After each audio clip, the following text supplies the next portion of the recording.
Assalamualaikum warahmatullahi wabarakatuh. Bismillahirrahmanirrahim. Nahmaduka ya ghafuru ya syakuru wa salli wa sallim barik ala sayyidina Maulana Muhammadin wa ala alihi wa sahbihi asma'in amma ba'du. Teng ngersa para habaib, para ulama sedanten ingkang kula hormati, wabil khusus teng pernah Pakde kawula Ki Haji Muhammad Idris ingkang sangat berjasa tadi menyelamatkan para pejabat diaturi teng dalam kalian Pakde Idris kersane boten jamu Pak Sukron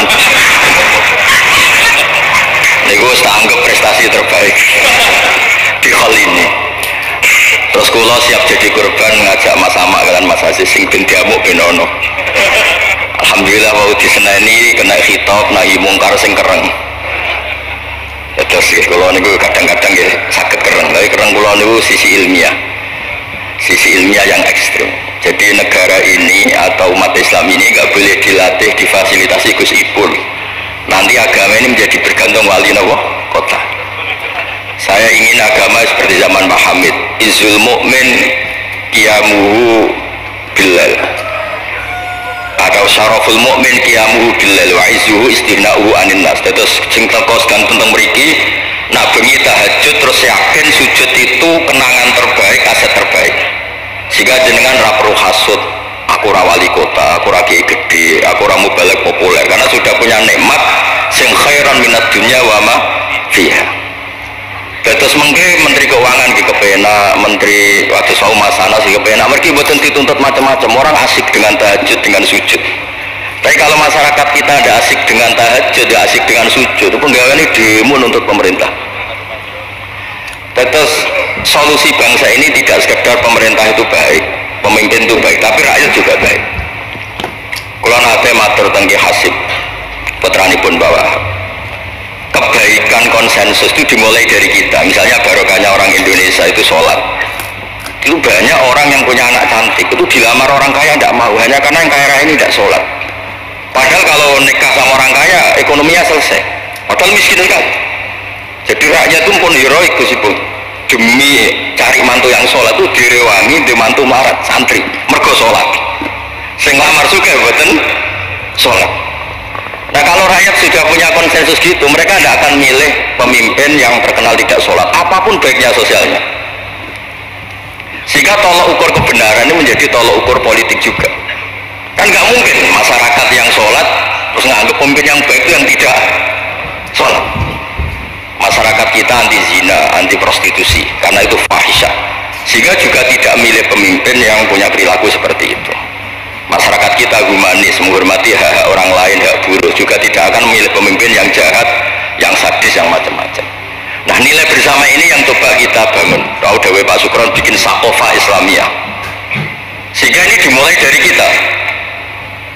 Kemudian barokahnya ilmu. Kalau kita sudah senang sujud, saya punya banyak hadis diantara dijelaskan setan itu paling menangis kalau melihat orang mukmin sujud. Kata setan itu, gara-gara sujud saya dikeluarkan dari surga karena menolak sujud tadi. Kalau niku Mbak Idris nanti tentang beberapa daerah yang luar biasa susahnya. Niku barokah buatan bergantung wali kota Pak Ibu. Kalau jadi gede paling nyesal itu satu. Kiai kecil itu di daerah-daerah tertinggal itu mendirikan masjid. Kiai namun gede kata sekolah diundang di masjid bisa mau nikas masjid. Wah niku nyesal kalau temengeran monteng amen. Sing kiai cilik melarat muassisul masjid banil masjid sing kadang kiai gede kados kula disamoni dhuwit kotak masjid. Lha sing kiai cilik iku gawe masjid, sing kiai gede entuk kok masjid. Itu barokahnya ilmu, saya bisa istighfar. Kalau saya tidak punya ilmu seperti itu, tidak punya ilmu waras seperti itu, mungkin bangga untuk sanggup kok kotak masjid niku bangga. Jadi saya mohon dah dilatih keilmuan itu dilatih, sehingga barokahnya itu juga nura yamsi bihi finnas. Allah tidak ngendikan nura yamsi fil madaris wala fil muassasah wala fil masajid, tapi yamsi bihi finnas. Teman-teman kita yang di Taiwan, di Amerika, di Eropa itu di Indonesia dilatih sujud, dan sujud itu jadi kebutuhan. Mereka mahasiswa, mereka pekerja, mereka pejabat. Kepikiran kalau di Korea ada masjid, di Amerika ada masjid, di Eropa bikin masjid, bikin komunitas pendidikan. Itu kalau dari awal dilatih mendapat, tidak akan jadi. Karena dilatih nunggu propo. Tapi barokahnya gerakannya sendiri, Nur Yamsi bihi finnas. Teman-teman pekerja itu urunan terus bikin apa? Masjid, bikin pendidikan. Terus target kula ya, target saya itu kepengen yang Islam itu punya Nur Yamsi bihi finnas. Mereka tersiksa kalau di komunitasnya itu tidak ada tempat sujud. Jangan dilatih, kalau menurut saya jangan dilatih dengan kebesaran-kebesaran itu. Monggo lah kita menikmati tadi ada istilah wali masyhur, ulama terkenal itu buat orang Islam supaya dapat pahala. Kira-kira ngidolakno wali boten ngidolakno penyanyi dangdut boten mawon. Tapi secara hitung-hitungan keilmuan, seolah lagi hitung-hitungan apa? Keilmuan kita ngitung kalau semua orang Islam afrodul muslimin gada semangat bikin sujud, akhirnya pertama ada tempat sujud di Korea itu yang bikin anak-anak TKI, di Taiwan, di beberapa negara Eropa, bahkan di Amerika pertama yang bawa Islam itu kebanyakan juga orang imigran, punya kebutuhan sujud bikin masjid. Padahal zaman itu belum mungkin, secara hukum negara Amerika masih imigran gelap, lama-lama jadi orang terpelajar, lama-lama bahkan jadi yang senator macam-macam.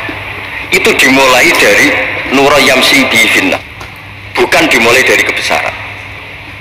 Lalu kalau saja nih rati susah, jadi gede nih susah wow, takut saya tidak punya kecakapan lagi bina sing Nur Yamsi bihi napa finnas. Nggih bapak kula nu akrab sangat kalian Pak Hamid, karena Pak Hamid sepupu bahasa itu di antara dawuh yang diingat-ingat itu Nur aku soleh-solehku dhewe kok terus wong sering ngekeki dhuwit. Maksudnya saya soleh-solehnya sendiri untuk taqarrub ila Allah kok orang ngasih fasilitas napa duniawi. Makanya terus beliau sakho sekali karena itu menghilangkan hisab. Jadi itu satu-satunya cara untuk menghilangkan apa? Hisab. Kan kita soleh itu inginnya dapat pahala di akhirat. Tapi di Indonesia itu baik. Orang soleh pun dapat fasilitas duniawi, menjual kesolehan itu gampangnya masya Allah. Sehingga yang nggak soleh pun pura-pura soleh. Dan itu akhirnya nyuwun sewu jadi materi. Dulu kita nyari ilmu ikhlas, makanya kata Mbak Mun itu jadi santri ikhlas di Bang Kiai kok sakit ya. Gue nak jadi santri oke, sopoy buat cucuk. Tapi nek dadi kiai kok saingan. Karena kayak rival gitu. Jadi ini kalau rilek-rilek mawon, terus yang terakhir ini kalau buatan lami-lami, kalau cerita tentang iltizazan aklian. Dari sekian hitung-hitungan, kalau sering jagongan kalian Mas Sama, Mas Aziz, dari sekian hitung-hitungan itu yang bisa mengawal Islam ila yaumil qiyamah itu adalah logika, iltizazan aklian kalau kata kitab Fathul Bari. Karena kalau hukum wujubul akli, kalau kita zaman ngaji itu ada wajib akli, itu ketika kita kecewa itu tetap. Misalnya saya didik Mas Aziz dengan gaya sosial, sekali ada orang yang lebih sosial saya ditinggalkan. Saya didik masyarakat, sekali beda pilihan pilpres saya juga ditinggalkan, karena ini urusan sosial. Tapi kalau dididik iltizazan aklian, ini kata kitab Fathul Bari, orang itu tidak bisa mengelak, karena cocok gak cocok, logika itu gak terbantahkan. Ya tadi saya kemarin ngaji di sini juga cerita, kenapa ada syahidallah annahu la ilaha illallah satu wal malaikatu wa ulul ilmi qaiman bil qist. Kesaksian itu hanya ada tiga, satu kesaksiannya Allah tentu gak tertandingi, kedua kesaksian malaikat karena melihat langsung surga dan neraka, ketiga kesaksian ahlul ilmi. Berarti dari unsur makhluk itu nomor satu itu ahlul ilm, ulul ilm. Imam Amudi ketika ditanya, kenapa kamu bisa yakin kalau Allah itu ada? Ya jawabannya gampang, hadil makhlukat maujudah. Ini makhluk ini maujud semua. Bagaimana maujudat khalaqal adam? Bagaimana sesuatu yang maujudat kemudian penciptanya adalah nihilisme, sesuatu yang tidak ada. Sehingga Jubair bin Mut'im ini pemikir Arab top. Ketika Nabi baca surat Tur di antara ada ayat am khuliqu min ghairi syai'in, dia langsung Islam. Masa hadil maujudat khalaqal adam? Masa yang maujud diciptakan yang tidak maujud? Itu tidak masuk akal. Kemudian ada Sulhul Hudaybiyah. Sulhul Hudaybiyah semuanya merugikan Islam. Sampai Sayyidina Umar protes, alasna bi Rasulillah, alasna alal haqqi wa hum alal batil. Umar itu protes karena di antara perjanjian Hudaybiyah itu kalau orang Islam masuk kafir dibiarkan, kalau orang kafir masuk Islam dikembalikan. Semuanya merugikan Islam, tapi Nabi mau saja. Nabi hanya minta satu hal, ketika Sulhul Hudaybiyah nggak ada perang, orang boleh mendiskusikan Islam. Sama siapa teks yang dikatakan Imam Zuhri, fama futiha fil islami fathun kana a'zuma minhu innama kanal kital haisul taqonnas falamma kanatil hudnah wa wadu'atil harbu auzaruha wa amana nas ba'dum ba'du fatafawadu fil hadis wal munaza'ah falam yukallam ahadun bil Islam yaqilu syai'an illa dakhala fi. Kalau bawaan orang perang itu inginnya menang. Abu Lahab, Abu Jahal kalau perang inginnya menang. Sahabat sendiri perang inginnya menang, sehingga tidak ada diskusi. Sebetulnya Tuhan itu siapa? Yang pantas jadi Tuhan itu siapa? Tapi ketika Nabi minta, oke, kita ada perang 10 tahun, oke, semua perjanjian saya rugi gak apa-apa, tapi orang boleh diskusi Islam. Akhirnya dibanding-bandingkan. Abu Jahal dan Muhammad itu bener di. Ya bener Muhammad, Abu Jahal biasa bodoh nih. Muhammad mulai cilik orang tahu bodoh nih. Kita titip uang juga di Muhammad. Berarti sudah gagal Abu Jahal jadi pemimpin, yang dipemimpin kan Muhammad. Mereka zaman itu masih jangkar, masih nama Muhammad. Terus berhala Namrud, Fir'aun. Yang jadi Tuhan itu pantasnya siapa? Kalau yang dipromosikan Muhammad yang jadi Tuhan ya yang khalaqas samawati wal arda. Terus Nabi Muhammad juga menantang, ara'aitum ma tad'una min dunil aruni madza khalaqu minal ardi am lahum syirkun fis samawat. Ada kualifikasi jadi Tuhan, syaratnya apa? Dia pencipta langit, pencipta bumi, dia pencipta air, dia ini itu. Abu Jahal enggak, berhala-berhala enggak, Lata Uzza enggak. Akhirnya semuanya masuk Islam. Gara-gara barokahnya apa? Diskusi. Makanya di Quran sering ada kul ara'aitum. Dan Allah mempersilahkan. Di diskusi itu makanya kata Imam Zuhri, falam apa itu tadi? Fatafawadu fil hadis wal munazah. Mereka debat terbuka. Nah sekarang itu orang harus ngaji seperti ini. Nah kalau iltizatan aklian tadi yang disebut kitab Fathul Bari, jenengan ngaji saya wajibul akli. Setelah itu jenengan kecewa dengan saya. Entah urusan politik, entah urusan ekonomi. Sampai tidak bisa membuang logika Anda itu tidak bisa. Sampai bisa nggak jadi orang komunis, ateisme, nihilisme, terus berpendapat gini, hadil maujudat sabaqohal adam, wa khalaqohal adam. Ini yang maujudat langit bumi penciptanya adalah ketiadaan. Fakaifa yakunul adam yu'athir wa yakhluq. Bagaimana sesuatu yang tidak ada kemudian bisa menciptakan. Jadi akhirnya paham nihilisme ini hilang. Barokahnya kayak Indonesia itu. Kadang di tonggo kiai ini wis kereng, rapati sosial, ya tetap Islam. Mereka iso kecewa kiai tapi wong ora iso kecewa mbek apa? Islam. Beda pilpres, beda pilgub, dia tetap Islam. Bahkan orang nyun sewu yang masih suka mabuk, suka main perempuan, itu tidak pindah agama yang nyun sewu yang tidak melarang itu, tetap Islam. Karena logika yang dibangun Islam itu logika sing ma'ruf, logika sing makbul, sehingga apapun kecewanya orang Islam. Nah, ini pesannya Imam Ibnu Hajar Al Asqalani yang nyarai Bukhari, orang Islam itu harus didorong berlatih terus dengan kekuatan iltizatan aklian. Dia punya kenyamanan berpikir. Karena agama ini likaumi ya'qilun, likaumi yatafakkar. Makanya dulu Nabi itu urusan sosial pun tuh Nabi kalau ngendikan itu mesti dilogika. Misalnya begini, ini yang urusan tauhid sudah sering saya jelaskan. Sebelum urusan sosial saya cerita Imam Tauhid. Saya berkali-kali cerita, Imam Amudi itu keramatnya itu karena guru matematika. Saya berkali-kali cerita. Terus kata Allah, silahkan ngajar malaikat saya tentang matematika. Itu malaikat diajarkan. Kenapa saya percaya Allah itu wajibul wujud? Beliau nulis, angka 2, 3 sampai 1 miliar itu nisbatnya ke angka 1 itu nisbatul far'i ilal asli. Semuanya itu dinisbatkan ke angka 1, yang 1 itu dasar, yang lainnya itu far. Angka 1 miliar ya dimulai dari 1, 2, 3 dari 1. Berarti al aslu adalah Allahus somat kul huwallahu ahad. Gambar kayak apa ruwetnya juga dimulai dari 1 titik. Nah titik ini nuqtatul wujud, maka sirnya bismillah dimulai dari 1 titik. Nah kalau umat ini dilatih begitu, itu mbok kecewa kayak apa tetap Islam. Tapi kalau dilatih benak jadi kiai, sering diundang wali kota disangoni, oleh kiai sira disangoni itu serapati Islam. Enak jadi kiai top, sering diundang ning ndi dihormati, engko serapati jadi top itu rapati bangga be Islam. Tapi kalau dilatih iltizaz dan aklian, apapun kondisinya mereka akan nikmati ilmunya sendiri, nikmati akalnya apa? Sendiri. Ada beberapa kasus sosial yang gagal, tapi Nabi bisa mendidik dengan teori iltizaz dan aklian. Ada istaka rojulun, syaka rojulun ila Rasulillah, bapak saya itu nakal sekali ya Rasulullah, sayyul khuluq. Terus bapaknya datang pakai yattaqi walal asor. Terus Nabi tanya, itu bapak kamu ya? Terus bapaknya, ini orang ini mengadukan kamu itu sayyul khuluq sama anak kamu. Terus kata bapaknya, innahu kana faqira, innahu kana dhaifan wa ana qawiyyun wa faqiran wa ana ghaniyun wa lam amna'hu syai'an min mali. wal yauma ana fakir wa huwa ghaniyun wa ana dhaif wa huwa qawiyyun wa yabkhalu alayya bimali. Niki tiyang anak kula niki riyen ketika kecil kula sugih dekne lemah, kula mampu dia lemah tak urusi. Saniki kula lemah dekne kuat mboten ngurusi kula. Terus Nabi ngendikan masami abi min madarin wala hajarin illa baka. Semua makhluk itu menangis karena keluhan bapak kamu itu. Terus Nabi ngendikan anta wa maluka li abika. Kamu dan hasil jerih kamu itu juga aset bapak kamu, sehingga jadi hukum fikih. Kalau al-qatil itu walid tidak bisa dikisos. Bahkan hibatul walid waladi boleh dirujuk. Pokoknya selalu orang tua punya hukum apa? Khusus. Ada kejadian lagi, imra'atun melapor ke Nabi. Dilaporkan kalau dia sayyi'atul khuluq. Ibu saya itu sayyi'atul khuluq gini-gini ya Rasulullah. Jawabnya Nabi unik. 5 dalam takun kadzalik khina hamalat katis ata asyurin. Kenapa kamu tidak ngomel-ngomel seperti ini ketika dia masih baik, yaitu yang mengandung kamu 9 bulan. Tapi innaha sayyi'atul khuluq.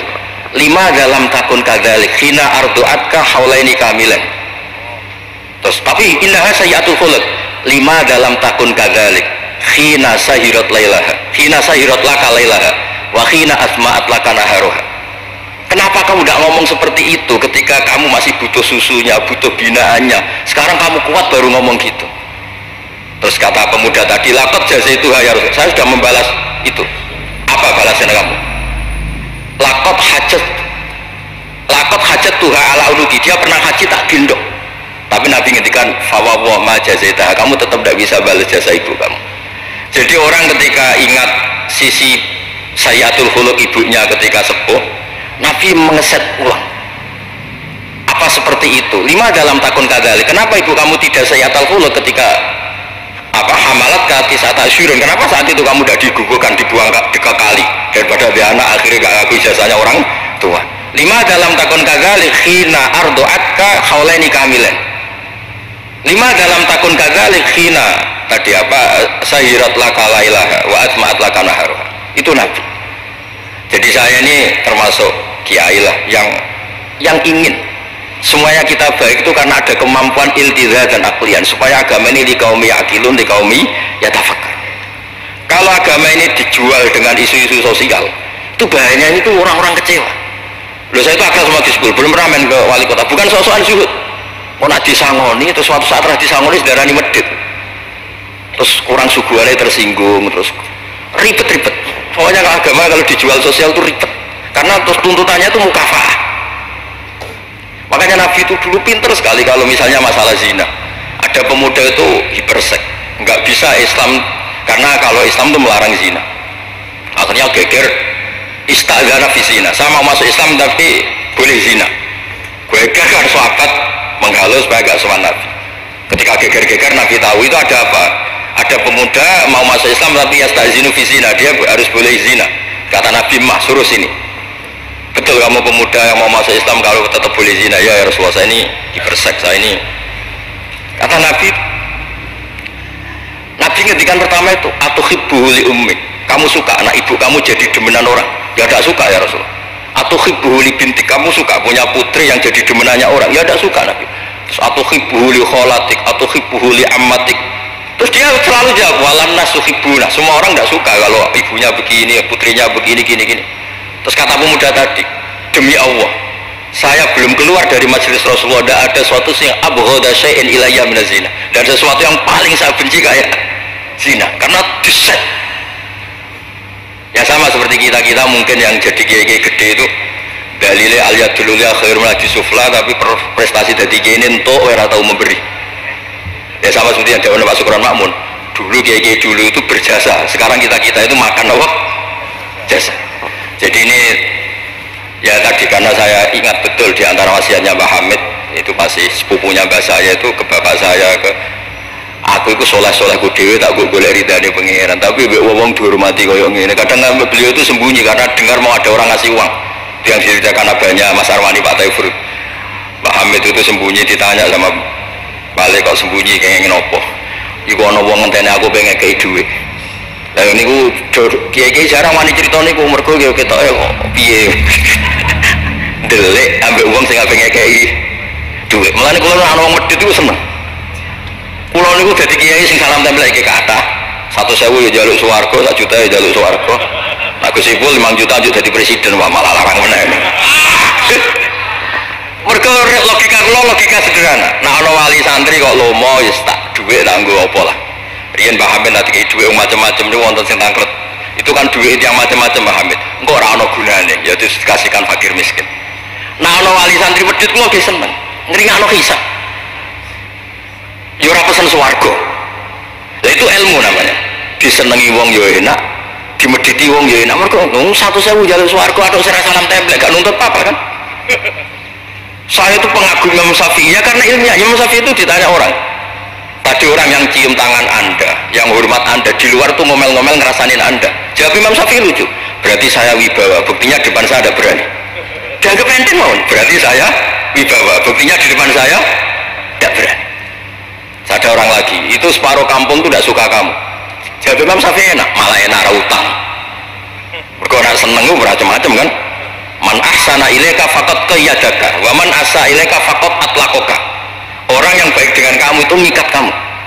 Tapi kalau orang yang jelek sama kamu, atlaqaka membebaskan kamu. Kamu naik Alphard gak perlu monggo nak badi derek, ora cocok, lewat saja kan. Jadi itu Imam Syafi'i. Jadi dunia itu dianggap enteng saja. Ada seorang habib alim alama diceritain orang. Dulu saya kaya tuh teman-teman main ke sini, tapi setelah saya jadi kuli pasar gak ada yang main ke sini. Dikandani sama habib itu malah bagus toh. Nah kancamu sing sugih tetep nilai kue, malah nonton kue pas dadi pangkul guru pasar. Malah kue isin juga delok-delokan. Jadi monggo sing nang duwe melarat koncone do mirip malah alhamdulillah. Nah sering dolan malah sampean isin perkara juga delok-delok. Itu lama dulu. Jadi fenomena sosial itu diamati enteng saja. Makanya kalau sering ngajari, nak bojomu ngamuk sing syukur. Nah kok saged syukur, malah ra njaluk blonjo. Nah lagi harmonis malah ngajak ning mall malah mahal. Jadi apa ya? Saya tuh ingin keilmuan ulama dulu itu ya kayak hikam. Hikam itu udah ada yang nggak baik, enteng saja. Mata atoka asyadaka birroh, wa mata manaka asyadaka kohroh. Kalau Allah sedang memberi kamu, anggap saja Allah ingin memperlihatkan kalau dia itu al-barur rahim, dat yang baik. Wa mata manaka asyadaka kohroh. Kalau Allah tidak mengasih keinginan kamu untuk menunjukkan kalau Allah itu al-kohar, al-jabbar, dat yang nggak bisa diintervensi. Sama di pangeran dirayu sepuh gelem kan sawangannya murahan. Sekali-kali egois, gak dituruti. Makanya wa mata manaka asyadaka kohroh. Jadi enak saja, pasti kasih Allah ya Allah itu. Ya, kiai yang sering dongo ya bagus menunjukkan lemahnya. Tapi banyak juga kiai yang dongo itu sepisan terus sudah. Wa innama yunabbahu man yajuzu alil ikhfal, yang bisa diingatkan itu orang yang mungkin lupa. Doa kemarin Allah masih ingat, kok tak ingatkan lagi itu gimana? Wong Allah tidak lupa. Kalau nanti ngalami usul niku teng Ka'bah bar dongo. Sampai 2 hari dongo mboten saged. Mergo isin ke pangeran wingi dak yo eling apa tak baleni meneh. Itu jenis wa innama yunabbahu man yajuzu alil ikhfal, yang boleh diingatkan orang yang potensi lupa. Padahal Allah tidak lupa. Jadi makomnya wali itu ada yang seneng dongo, dalil iftiqori wa tirori, ada yang enggak suka. Enggak sukanya bukan karena tidak mau doa. Karena doa yang kemarin-kemarin sudah dicatat dan Allah tidak akan apa? Lupa. Terus kalau suwun lah, ada iltizazan aklian dalam semua proses beragama kita, sehingga agama ini tidak dipertaruhkan sama hukum-hukum apa sosial. Ya misalnya kawin, nah sampean kawin kadang dibojo macam-macam. Sampean nak eling kawin sunah Rasul, aghadulil basar wa ahsanul farji, selesai. Karena itu menguntungkan kita, jadi ahsanul farji. Bisa mengekang kita dari zina. Tapi kalau sampean kawin, nak bojone ramah seneng, nak bojone sayang seneng. Padahal ora pati sayang, kan sering kecewa. Mulang juga gitu kata Mbak Mun, kowe mulang niati merintahi pangeran. Jadi santri paham ra paham ya seneng. Tapi nak sampean mulang kepen paham no jebule santri murah paham. Kan gelo. Nah, Islam itu kata Imam Fathul Bari tadi, orang Islam itu harus dilatih iltiza dan aklian. Terus kata beliau, itu yang yu'abbiru anhu syari' bi halawatil iman, itu yang dimaksud salasun mangkunna fihi wajada halawatal iman. Nikmatnya iman itu karena kita sudah menemukan apa iltiza dan aklian. Nggih ngoten mawon, kula ni bagian logika, kula kepengin jengben mboten sak kula Mas Mama Mas Aziz niki waris wali nih. Terus waris wali ya kudu keramat, ojo mbae wali terus melok keramat putune tapi ra melok dadi wali niku. Iki mun kula sukani kitab Khilatul Auliya, dadi akan daftar Iku 8 jilid. Iku belajar sak jilid pun mun dadi wali. Napa malih nak 8 nopo? Jilid itu saged bersaing kalian bae niku. Nah. Mari kita bawa nih. Terus sama-sama kula sukani kitab ithaf. Kitab ithaf itu kata Mbah Mun seneng cerita kitab ithaf. Dikarang Sayyid Zabidi, Murtada Zabidi. Itu kalau Mbah Hamid Pasuruan, misalnya Mbah Hamid, Mbah Dimyati, terus Mbah Mahfud, Mbah Abdullah, Mbah Abdul Manan, ini awaluman lazama min ahli Jawa nih Sayyid Sinten Zabidi. Dan kitab ithaf itu Masya Allah belum ada kitab nyarai ikhya sampai 800 tahun kalau nggak 700 tahun. Kan ithaf itu sekitar tahun 1300 Hijriah, ikhya itu sekitar tahun 500 sampai 600. Niku nak nyarai itu semuanya ilmiah. Yang paling seharu itu ini sebagai penutup, yang paling seharu itu ketika cerita sholawat. Nabi jadi nabi itu setelah Isa dituhankan oleh penggemarnya, sampai overacting sampai Nabi Isa itu dituhankan. Monggo guys. Tapi terus ithaf cerita kalimat sholawat itu kalimat yang umat ini tidak akan overacting menuhankan Rasulullah Muhammad SAW.